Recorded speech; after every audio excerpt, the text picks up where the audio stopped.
오늘은 6월 21일 월요일입니다. 모쪼록 주님과 함께 동행하는 복된 한 달 되시기를 바랍니다. 다 함께 묵상기도 드리시겠습니다. 좋으신 주님 감사합니다. 늘 주의 말씀에 청종하며 살아가게 해주십시오. 주의 말씀이 쓰여진 대로 믿고 따르고 순종하며 살게 해주십시오. 그리하여 주의 말씀에 가감하지 않고 상황에 따라 변질시키지 않고 주신 말씀 그대로 순종하며 살아가게 해 주십시오. 주의 말씀을 받습니다. 주신 말씀으로 오늘 하루도 주님의 사랑과 뜻을 일상 속에서 발견하는 복된 한 달 되게 하여 주옵소서. 예수님의 이름으로 기도드립니다. 아멘. 다 같이 찬송가 205장 함께 찬양하시겠습니다.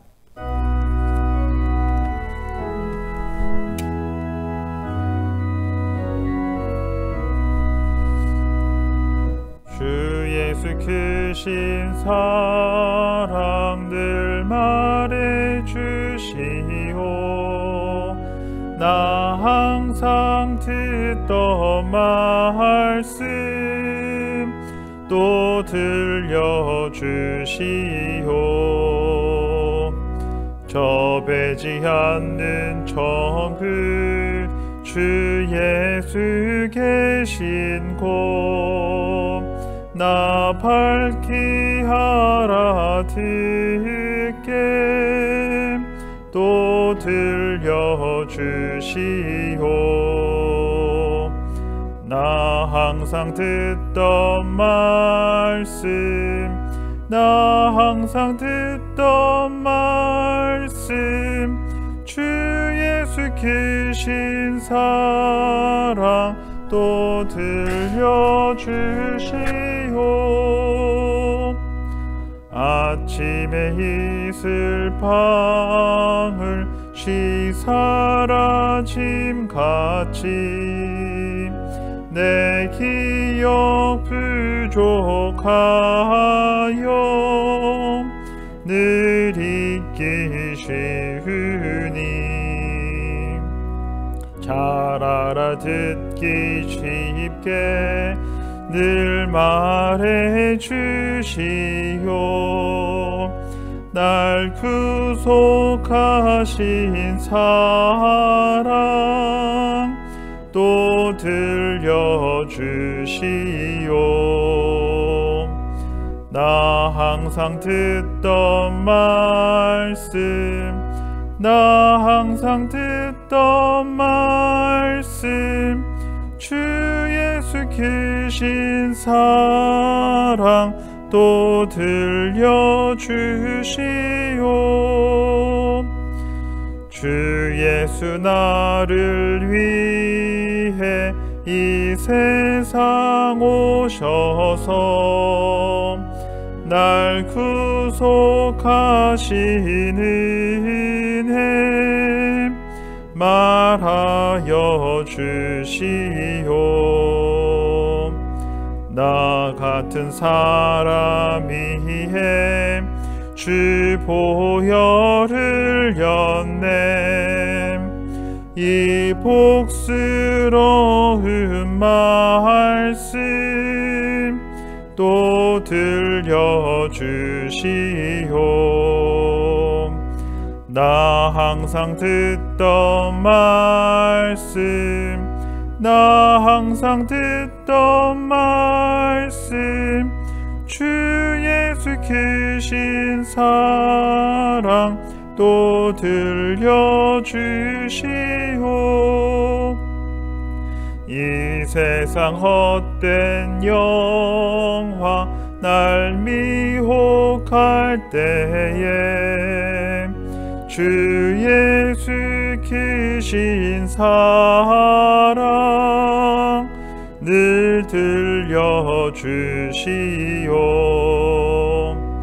천국의 빛난 영광 내 눈에 비칠 때 주 예수 크신 사랑 또 들려주시오. 나 항상 듣던 말씀, 나 항상 듣던 말씀, 주 예수 크신 사랑 또 들려주시오.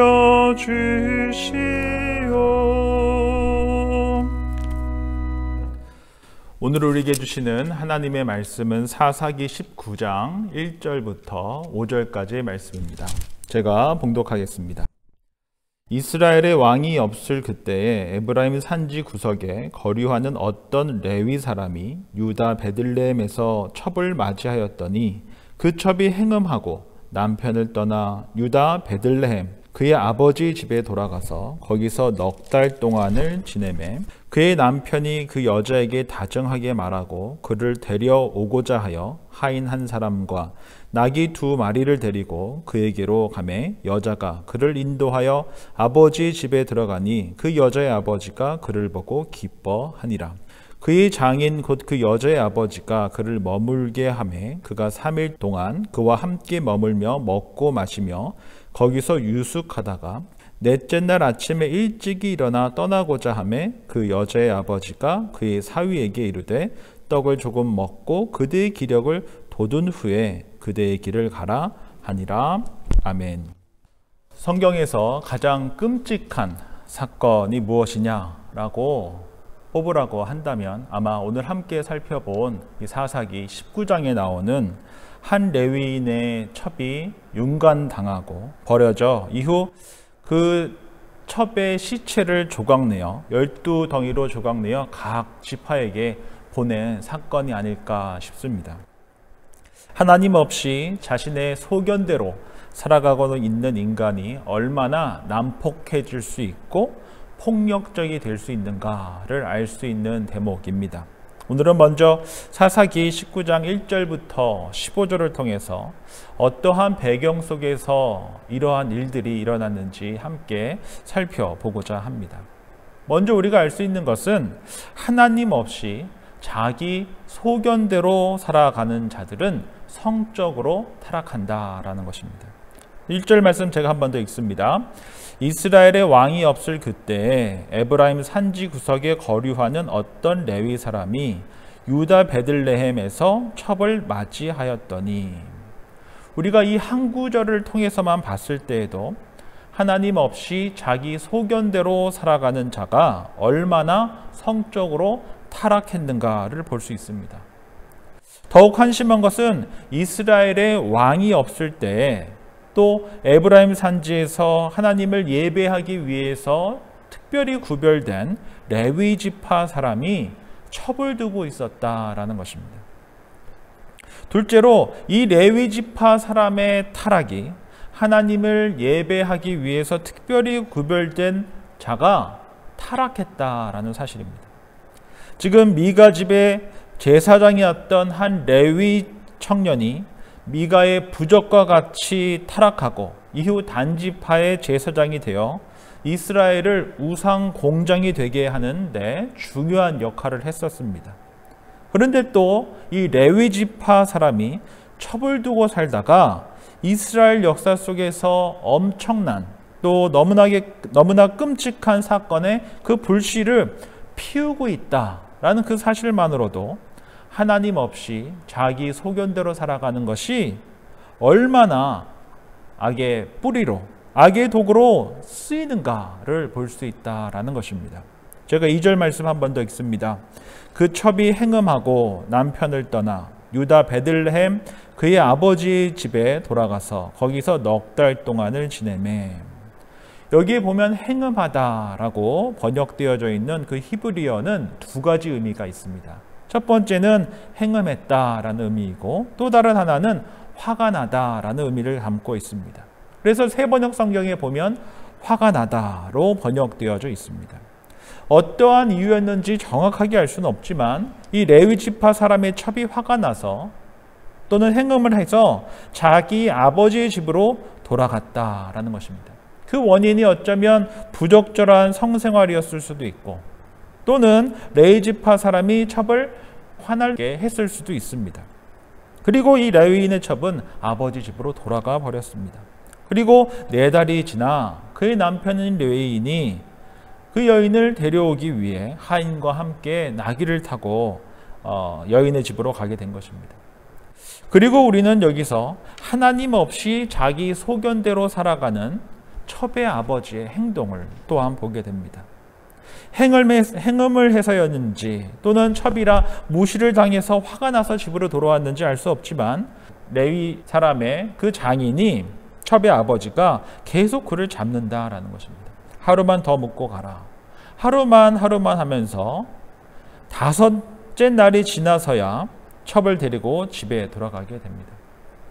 왜 레위인은 첩을 데리고 가려고 했을까?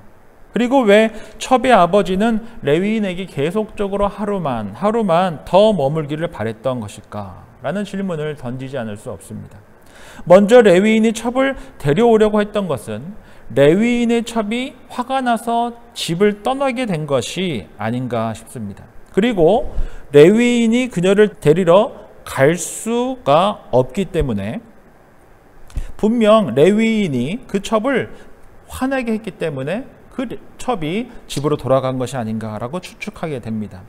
레위인이 어떤 삶을 살았는지 정확하게 알 수는 없지만 그는 죄 짓는 삶을 살아왔고 죄를 짓는 생활 속에서 첩을 데려다 살았으며, 다른 말로 하면 레위인은 계속적으로 죄를 짓고 싶어서 어쩌면 그 첩을 데리고 오려고 했던 것은 아닌가라는 생각이 듭니다. 그리고 왜 첩의 아버지는 레위인을 그토록 환대했던 것입니까? 아마도 그를 눌러 앉히고 싶었던 것이 아닐까. 본처가 있는 집으로 가지 말고 여기서 같이 살자라는 제스처가 아니었을까 싶습니다. 에브라임으로 가지 말고 이번 기회에 아예 여기서 같이 살자라는 것입니다. 다른 말로 하면 레위인의 삶을 그만 살고 본처도 떠나고 지금 첩인 자기 딸과 함께 살기를 그 장인이 바랬던 것입니다. 하나님을 위해 구별된 레위인이 첩을 두고 살고 있고 또 죄를 지으면서 살아가는 것을 그 장인이 막지는 못하고 자기 딸을 위해서 레위인의 삶을 멈추고 자신의 가정을 뒤로 하고 자기 딸만 걱정하고 그 딸과 살기를 바라는 아버지의 모습을 보게 됩니다. 옳고 그름을 구분하지 못하고 자신의 안위를 위해서 자녀의 행복을 위해서라면 수단과 방법을 가리지 않고 옳고 그름도 필요 없는 아버지의 모습을 보게 됩니다. 이것이 바로 자기 소견대로 살아가는, 옳고 그름이 하나님의 말씀에 있지 않자 자녀가 우상이 되고 옳고 그름이 자신의 안위에 있게 된다라는 것을 볼 수 있습니다. 그러나 그가 유다 베들레헴을 떠나 자신의 종과 첩과 함께 에브라임 산지로 돌아가게 되는데 하루 길이 아니었기 때문에 하루를 묵을 수밖에 없는 상황이었습니다. 제가 12절 말씀 읽어드립니다. 주인이 그에게 이르되 우리가 돌이켜 이스라엘 자손에게 속하지 아니한 이방 사람의 성읍으로 돌아갈 것이 아니니 기브아로 나아가리라 하고, 한참 북쪽으로 가고 있는데 어두워졌습니다. 그래서 여부스, 이 예루살렘의 옛 이름인 이 여부스 족속이 있었던 곳에서 유숙하자라고 종이 청했으나 레위 사람은 이방 사람들의 성읍이니 기브아로 가자라고 이야기했습니다. 사실 기브아는 사울의 고향이기도 하고 베냐민 자손의 지역이었습니다. 그런데 아무리 기브아에서 유숙하고자 해도 그 누구도 그를 초대하지도 영접하려고 하지도 않았습니다. 15절 말씀입니다. 기브아에 가서 유숙하려고 그리로 들어가서 성읍 넓은 거리에 앉아 있으나 그를 집으로 영접하여 유숙하게 하는 자가 없었더라. 여기서 또 하나님의 말씀 없이 자기 소견에 오른 대로 살아가고 있는 베냐민 자손들을 보게 됩니다. 사실 당시에 선의를 갖추고 낯선 나그네를 환대하는 것은 하나님께서 보내주신 천사를 맞이한다라고 여겼습니다. 그래서 신명기에도 레위기에도 보면 나그네를 사랑하라, 전에 너희도 애굽에서 나그네 되었습니다라고 했습니다. 그래서 환대하는 삶을 살지 않고 있는 것, 하나님 없이, 하나님의 말씀 없이 자신의 소견대로 살아가고 있자 그들은 환대하는 삶을 멈췄고 타인의 어려움에 대해서 생각하지 않게 된 것입니다. 타인의 고통이 눈에 들어오지 않은 것입니다. 자신의 기쁨과 쾌락만 눈에 들어오게 된 것입니다. 타인의 슬픔도 타인의 필요도 눈에 들어오지 않고 자신의 필요와 욕망만 가슴에 가득 찬 삶을 살아가고 있는 것을 보게 됩니다.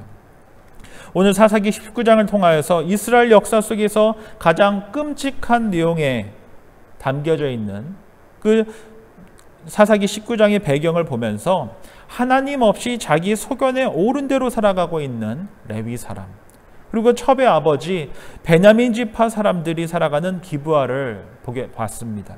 하나님 없이 자기 소견에 옳은 대로 살아간다라는 것은 하나님의 말씀 없이 살아가는 것입니다. 하나님의 말씀을 중심에 두지 않고 살아가는 것입니다. 상황에 따라 살아가는 것입니다. 하나님의 말씀을 자기 마음대로 해석하는 것입니다. 자신의 욕망의 도구로 삼는 것입니다. 거룩을 사모하지 않고 편안함과 자기 만족만 찾는 삶인 것입니다. 하나님의 말씀을 중심에 두지 않고 자신의 소견에 옳은 대로 살아가면 성적으로 타락하게 되고 공과 사를 구분하지 않게 되고 자기 자신과 자신의 자녀를 위해서라면 수단과 방법을 가리지 않고 타인에 대한 아픔에는 관심이 없고 타인의 필요에 대해서도 관심이 없고 오직 자신의 욕망과 안위에만 관심을 갖게 되는 것을 볼 수 있습니다. 지난 금요일에 다음 세대들을 위해서 금요 모임을 하면서 10계명에 대해서 강의를 했습니다. 1부터 4계명은 하나님 사랑 계명이고 5부터 6계명까지는 이웃 사랑 계명이다 라고 했습니다.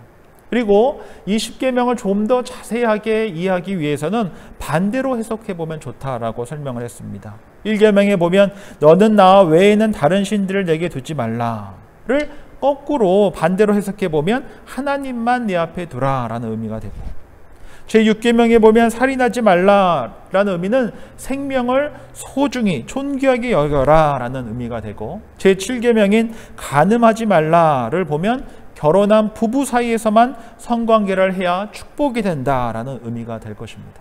결국 하나님 사랑과 이웃 사랑이 성경 핵심의 내용의 중심이고 이를 한 단어로 표현한다면 사랑이다라고 했습니다. 그러나 우리가 여기서 결코 간과해서는 안 되는 것이 하나님 사랑, 이웃 사랑, 여기에도 순서가 중요합니다. 하나님을 사랑하면, 하나님의 말씀을 지키고 사랑하면 이웃을 사랑하게 됩니다. 이웃을 사랑한다는 것은 그 이웃을 내 몸처럼 아끼게 된다라는 것입니다. 이것이 사랑입니다. 사랑은 욕망을 채우는 것이 아니고 하나님의 말씀을 지키는 것이고 이웃을 내 몸처럼 아끼는 것입니다. 사랑은 결코 자기 소견에 옳은 대로 하는 것이 아니고 하나님의 말씀에 따라서 하나님을 사랑하고 이웃을 내 몸처럼 사랑하는 것이다 라는 것입니다. 레위 사람도 첩을 사랑했을 것입니다. 첩의 아버지도 딸을 사랑했을 것입니다. 그러나 문제는 자기의 소견에 옳은 대로 사랑했다라는 것입니다. 하나님 없이 자기 소견에 옳은 대로 사랑한다는 것은 결코 하나님께 기쁨을 드리지 못하고 폭력적이고 이기적일 수밖에 없다라는 것입니다. 모쪼록 오늘 주신 말씀 기억하면서 자기 소견에 옳은 대로 사랑한다는 것은 하나님 없이 사랑하는 그런 삶은 폭력적이고 잔혹하며 이기적이고 타락할 수밖에 없다라는 사실을 기억하면서 자기 소견대로 살아가는 삶이 아닌 하나님 사랑, 이웃 사랑, 이웃을 내 몸처럼 사랑하는 라는 그 주님의 말씀에 순종함으로 주님께서 기뻐하시는 사랑을 하며 살아가는 저와 여러분들이 되시기를 주의 이름으로 축원드립니다. 함께 공동기도 드리겠습니다. 자기 소견에 옳은 대로 살아가는 삶이 아닌 하나님의 말씀에 기초한 사랑을 하며 살아가는 우리들 될 수 있도록 함께 기도했으면 좋겠습니다. 여름 성경학교를 준비하고 있습니다. 벌써 한 30명 우리 다음 세대들이 등록했다라고 합니다. 안전하게 진행될 수 있도록 교사들 그리고 봉사자들 수고하는데 지치지 않을 수 있도록 함께 기도로 격려하고 응원해 줄 수 있는 우리가 되기를 바랍니다. 함께 기도하겠습니다.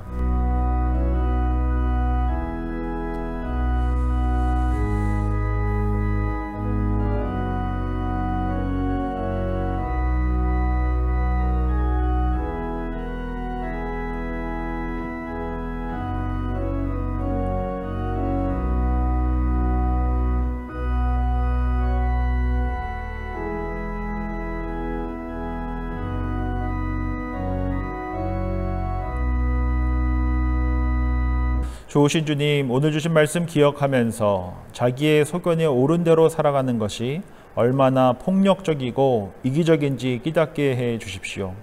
레위인이 첩을 사랑한 것도, 첩의 아버지가 딸을 사랑한 것도 하나님의 말씀과 전혀 상관없었기에 참된 사랑일 수 없었고 욕망과 자기중심적인 사랑일 수밖에 없었다는 사실 잊지 않게 해 주십시오.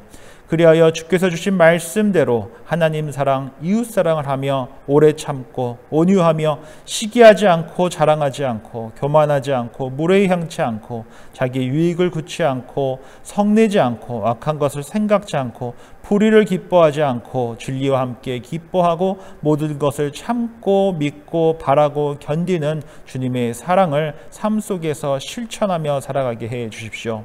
그렇게 하나님의 사랑의 도구로 아름답게 쓰임받는 우리들 되게 해 주십시오. 예수님의 이름으로 기도드립니다. 아멘. 하늘에 계신 우리 아버지, 아버지 이름을 거룩하게 하시며 아버지의 나라가 오게 하시며 아버지의 뜻이 하늘에서와 같이 땅에서도 이루어지게 하소서. 오늘 우리에게 일용할 양식을 주시고 우리가 우리에게 잘못한 사람을 용서해 준 것 같이 우리 죄를 용서하여 주시고 우리를 시험에 빠지지 않게 하시고 악에서 구하소서. 나라와 권능과 영광이 영원히 아버지의 것입니다. 아멘.